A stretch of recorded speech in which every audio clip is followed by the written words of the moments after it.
saber que existe um templo, um santuário real no céu, que Deus habita nesse santuário, e que o lugar santíssimo, que é a habitação de Deus, tornou-se acessível para todos nós por causa do que Cristo fez.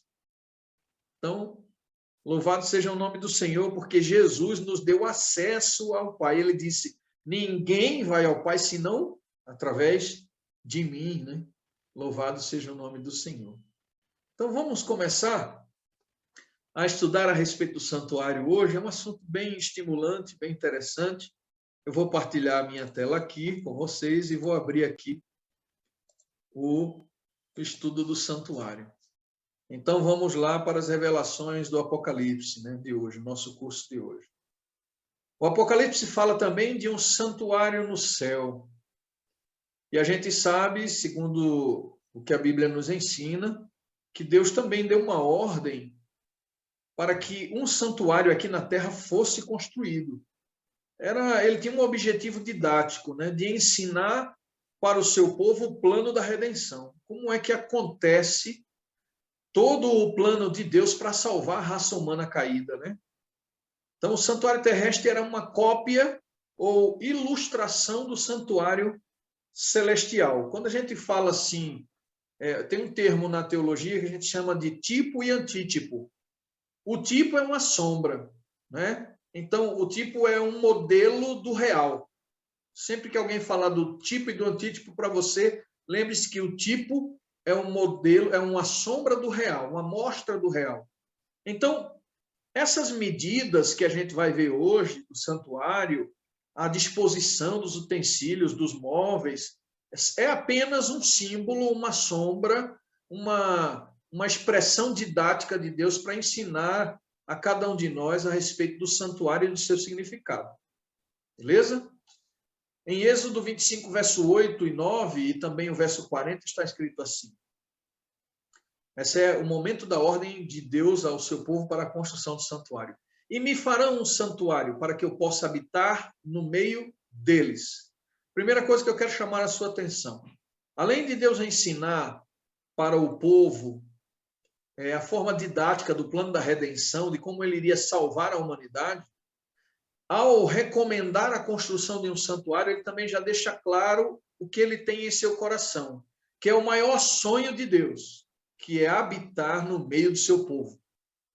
É estabelecer o seu trono exatamente onde o seu povo está, ou ter o seu povo onde ele está, para que haja essa relação contínua de adoração e de permanência em sua presença. Esse sempre foi o sonho de Deus, tá certo?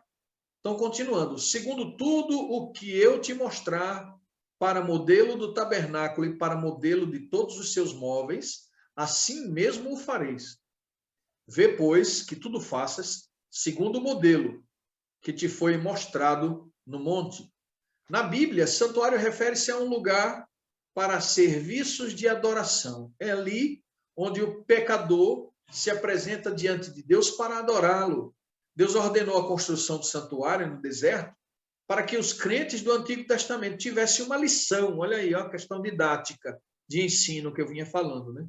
Para que o Antigo Testamento, o povo do Antigo Testamento, os crentes, tivessem uma lição objetiva das verdades espirituais e do plano da salvação, plano da redenção. O que Deus estava fazendo para salvar a humanidade precisava ser bem compreendido a todos. Então, eu queria chamar a sua atenção nesse momento para uma questão. Me parece que é muito importante para Deus que nós, pecadores, nós, os seus filhos, né, saibamos como se processa a salvação. Tudo que é feito, as exigências, o que Deus exige que seja realizado dentro do santuário, o que significa cada uma daquelas coisas, para que a gente saiba, é interesse de Deus que a gente saiba como se processa a salvação. Para que a gente, mais tarde, né, depois que a gente aceita Jesus e é batizado, a gente não venha, posteriormente, a deixar aquela graça que recebemos, a certeza da salvação que recebemos no batismo, e comecemos a colocar a nossa salvação, a certeza da nossa salvação, em coisas e pessoas. Não. Deus quer que a gente continue crendo de que ele tem um plano, estabeleceu um plano para a salvação do ser humano e que ele fez todo o processo para salvar o ser humano. Talvez a gente entenda hoje aqui qual é a nossa parte em tudo isso que aconteceu, se é que temos alguma parte nisso, né?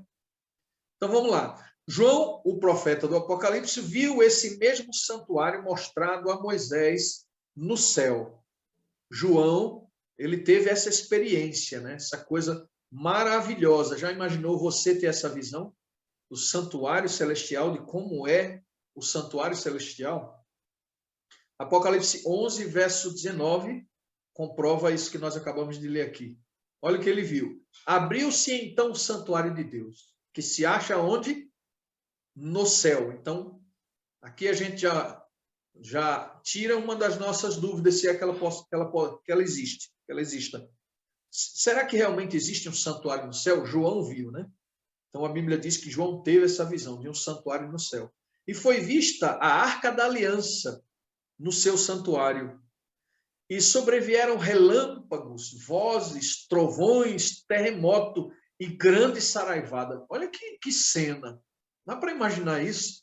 Às vezes a gente passa, né? A gente faz uma leitura rápida da Bíblia e a gente esquece de ver quanta coisa impressionante e linda os textos nos trazem. Porque olha que coisa essa visão de João. Ele viu o santuário de Deus aberto e não era um lugar assim, hiper super tranquilo, não. Hiper super tranquilo, né? Onde reinava calma. Olha o que ele viu. Sobrevieram nesse momento relâmpagos, vozes, trovões, terremoto e grande saraivada. Isso é apenas uma expressão que o profeta encontrou para descrever a onipotência de Deus. A glória de Deus estava presente naquele lugar e tudo se movia ao seu redor por conta da sua presença santa. Razão porque se acham diante do trono de Deus e o servem de dia e de noite no seu santuário. E aquele que se assenta no trono estenderá sobre eles o seu tabernáculo. Muito bem, queridos. Apocalipse 14, verso 15 e 17 diz: outro anjo saiu do santuário, gritando em grande voz para aquele que se achava sentado sobre a nuvem: toma a tua foice e ceifa, pois chegou a hora de ceifar, visto que a seara da terra já amadureceu. Então saiu do santuário, olha que é importante essa parte do nosso estudo hoje. Então saiu do santuário que se encontra no céu outro anjo, tendo ele mesmo também uma foice afiada. João viu alguns móveis no santuário celestial, como o altar, a arca da aliança, o altar de incenso. Os símbolos do santuário da terra eram figuras da realidade celestial. Lembram que eu falei para vocês do tipo e do antítipo? Está aqui agora o que, na realidade, eu gostaria que vocês entendessem. O santuário celestial é uma sombra, um tipo, um modelo das figuras da realidade, do santuário real que existe no céu. Havia alguma relação entre o santuário da terra do Antigo Testamento com os seus serviços e o do céu que João viu no Apocalipse? Êxodo 25, verso 8 e 9 e 40 também responde: e me farão um santuário para que eu possa habitar no meio deles. Então, Deus habita no santuário celestial, mas agora ele pede que um santuário na terra seja construído, que ele quer estar entre o seu povo. Aí você pode dizer assim, mas Deus não é onipresente? Para que ele precisou de um santuário para se fazer presente entre o seu povo? Ele não está em toda parte? É verdade que ele está em toda parte. Mas aqui, queridos, Deus está nos ensinando que aonde Deus está, o lugar onde ele se encontra se torna santo. Então era necessário que se preparasse um lugar sob sua orientação para que ele pudesse fazer presente ali com o povo de Israel. Lembram da visão de Moisés?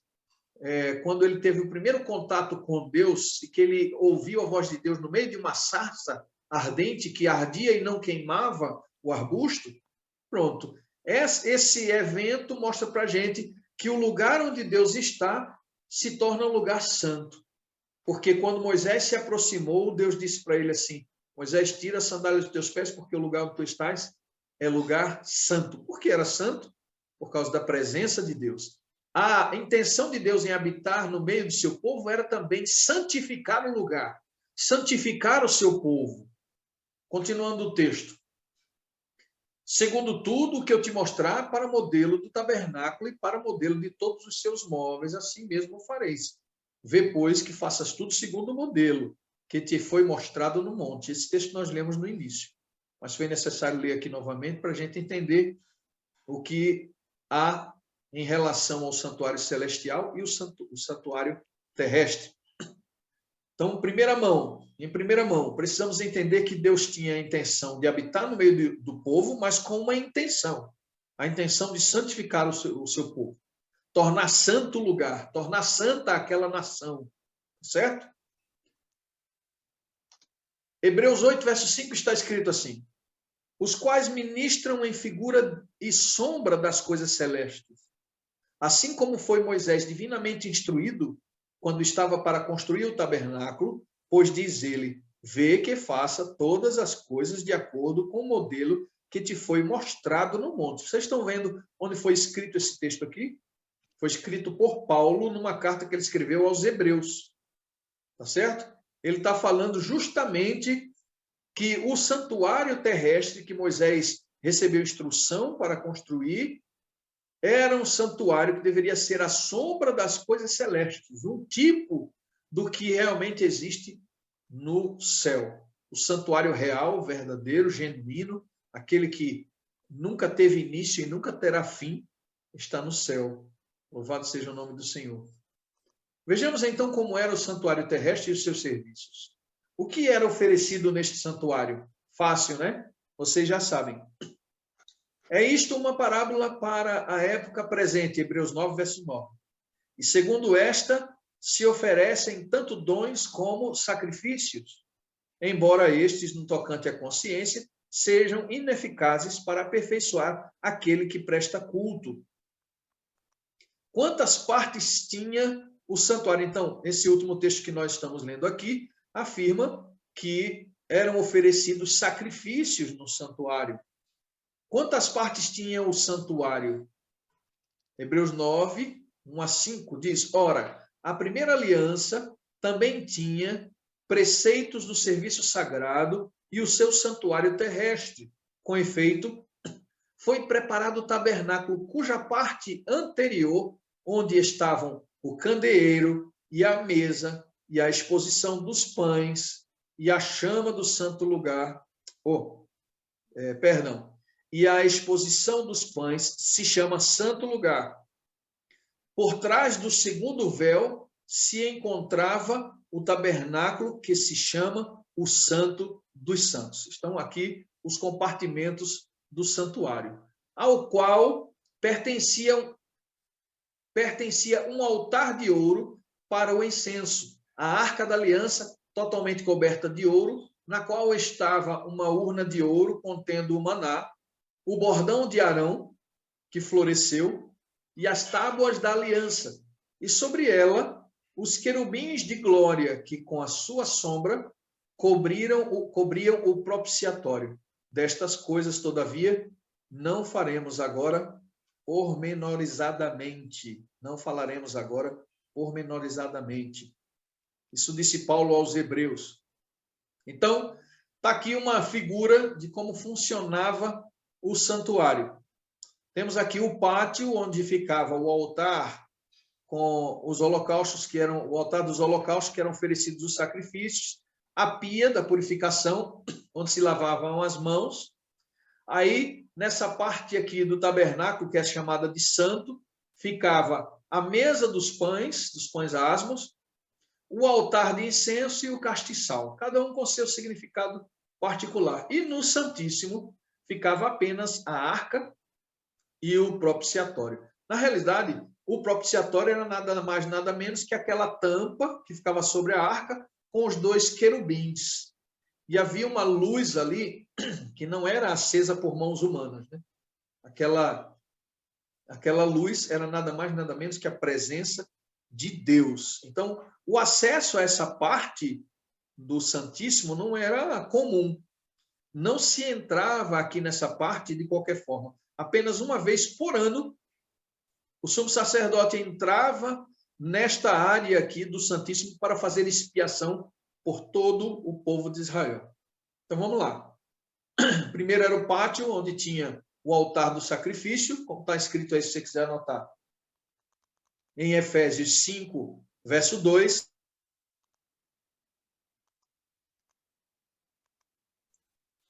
E a bacia, tá certo? Que era para ser utilizada para a purificação dos serviços do santuário. Aí vem, então, o segundo, que é o lugar santo, onde ficava a mesa com pães, está lá em João 6, verso 48. Candelabro de ouro, João 8, verso 12. E o altar de incenso, em Apocalipse 8, verso 3. Nós encontramos esse registro. O terceiro lugar, como eu falei para vocês ali no mapinha, era o lugar santíssimo. Arca e propiciatório. Ali dentro da arca tinha o maná, a vara de Arão e a santa lei de Deus, como está escrito lá em Êxodo 25, verso 21 até o 22. Muito bem. De acordo com a carta aos Hebreus, o único sumo sacerdote que temos no Novo Testamento é Jesus. Foi ele quem entrou no lugar santíssimo do santuário celestial. Somente Jesus. Jesus é o único mediador entre Deus e os homens. Ele intercede por nós, oferecendo seu sacrifício para a remissão dos nossos pecados. Hebreus ainda, continuando aqui no verso 7 e o verso 25, capítulo 7, verso 25, diz: por isso também pode salvar totalmente os que por eles se chegam a Deus, vivendo sempre para interceder por eles. No santuário celestial, nós podemos identificar através da Bíblia qual é o serviço do Senhor Jesus no santuário celestial. Ele está sempre lá intercedendo, vivendo para interceder pelo seu povo. Então, na realidade, a lição de hoje tem como objetivo mostrar para a gente que todas as vezes que a gente se ajoelha e ora, todas as vezes que a gente busca a presença de Deus, a gente pode acreditar plenamente de que esse lugar santíssimo, onde somente o sumo sacerdote no santuário terrestre entrava uma vez por ano, eu posso entrar agora todos os dias, a qualquer hora. Aí você pode dizer, como algumas pessoas dizem por aí, né? Não sei nem por que falam esse jargão aí, virou Bahia, né? Virou bagunça. Agora todo mundo pode entrar no santuário de Deus a hora que quiser? Como é que é isso? Não é simples assim. Jesus, que intercede por nós, que segundo nós vemos agora em Hebreus é o nosso sumo sacerdote, ele entrou nesse lugar para fazer intercessão por nós, para fazer expiação por nós, para nos redimir dos pecados. O santuário, na realidade, todas as coisas dentro do santuário apontam para a pessoa de Jesus. O sacrifício, a pia, o castiçal, os pães, tudo aponta para a pessoa de Jesus. Jesus é o centro do plano da redenção. Então, por que é que eu estou dizendo que agora, a qualquer hora, a gente pode entrar no Santo dos Santos, no Santíssimo? Porque o Senhor Jesus, através do seu sacrifício, através da sua misericórdia, através da sua morte de cruz, ele pagou por todos os nossos pecados. Não importa o tamanho do seu pecado, nem aonde você se meteu, não importa a grandiosidade do erro que você cometeu. O Senhor, em seu sangue, tem poder para nos redimir e para nos lavar e nos purificar de todo o pecado. E a Bíblia diz que ele, quando perdoa, ele realmente esquece e lança os nossos pecados nas profundezas do mar. As profundezas do mar, ninguém jamais chegou nas profundezas do mar. Ninguém sabe quanto mede as profundezas do mar, porque homem nenhum foi capaz de medir até hoje o lugar mais profundo do oceano. É lá onde Deus lança os nossos pecados. E quando Jesus faz essa expiação pelos nossos pecados, ou seja, assim como no santuário o sangue era derramado para a remissão dos pecados do povo de Deus ali, apenas de forma didática, porque como nós lemos aqui no texto de Paulo, aquilo ali não inocentava o pecador. Não era o sangue que inocentava o pecador, era a fé na promessa de que um dia nós teríamos um cordeiro perfeito e que somente esse sangue seria capaz de redimir, purificar e perdoar todos aqueles que o buscassem em arrependimento. Todos aqueles que se oferecessem a Deus como sacrifício vivo, santo e agradável a Deus. Então, todos aqueles que buscam a pessoa do Senhor Jesus têm acesso hoje ao Santíssimo. Podem falar diretamente com o Pai através do Senhor Jesus. Quando ele esteve aqui entre nós, ele foi ensinar aos apóstolos a orar, e ele disse assim, olha, quando vocês orarem, vocês devem orar assim, Pai nosso que estás nos céus. Então, qual é o ensinamento de Deus a respeito da oração? A quem a gente deve se dirigir nessa composição da Trindade? Pai, Filho e Espírito Santo. Quando eu oro a quem? Com quem eu falo? Segundo Jesus nos ensinou, nós falamos com o Pai, tá certo? Mas nós só podemos ir direto ao Pai, direto ao Santíssimo, porque o fazemos em nome de quem? De Jesus. O sacrifício que nos dá acesso ao Santíssimo. O sacrifício que nos apresenta diante de Deus, do Deus Todo-Poderoso. Aquele que liga a terra ao céu, que religa a terra ao céu. É a pessoa de Jesus. Daí o surgimento da palavra religião, de religares, né? A religião é o religamento do homem com Deus. Esse religamento é feito pelo Senhor Jesus. É ele a ponte que nos conduz até a presença do Senhor. Semana passada a gente estudou na lição da escola sabatina a respeito da vida de Jacó. E é muito lindo quando a gente descobre que aquela escada do sonho de Jacó, aquela escada que ligava ao céu e à terra, por onde os anjos subiam e desciam, aquela escada representava Cristo. Porque é somente através de Cristo que nós, pobres pecadores miseráveis, temos acesso ao Pai. Podemos orar com fé ao Pai, quantas vezes quisermos durante o dia. E assim, quanto mais orarmos, melhor, né? Mas a existência do santuário de Deus, a construção do santuário de Deus, foi apenas para nos dizer o seguinte, olha, eu quero habitar com vocês. Só que agora, para fazer o fechamento desse nosso curso hoje, a Bíblia também diz que Deus não habita em santuários construídos por mãos humanas. O que isso quer dizer? Também diz a Bíblia que nós somos santuário de Deus. Santuário que existe para a habitação do Espírito Santo. Paulo disse, ou não sabeis vós que o vosso corpo é santuário de Deus e que o Espírito de Deus habita em vós. Na realidade, o sonho de Deus não é simplesmente que nós estejamos num território onde Ele está, na mesma igreja em que Ele está, no mesmo templo onde Ele está. O maior sonho de Deus é que nós sejamos seu santuário. Que Ele possa habitar espiritualmente em nós, em nossa mente, guiando nossos passos, guiando a nossa consciência, nos instruindo, falando como a Bíblia diz, a voz do Espírito Santo, este é o caminho, andai por ele. Então, se hoje você aprendeu que existe um santuário no céu e que Deus mandou Moisés construir um santuário idêntico ao santuário celestial, mas apenas como uma forma de ensinar para o povo o plano da redenção, tudo isso você aprendeu, maravilhoso, mas eu quero que você fique com essa parte final. O Senhor Jesus quer que você seja o seu santuário. Ele quer que você seja o santuário da sua habitação. Que o seu Espírito habite em você. É assim que a Bíblia diz, né? O Espírito de Deus que habita em nós. O meu apelo hoje para você é esse. Você gostaria de levantar a sua mãozinha dizendo assim, eu quero ser santuário de Deus? Eu quero que o Senhor more e faça morada no meu coração, na minha mente. Eu quero que o Senhor viva a minha vida.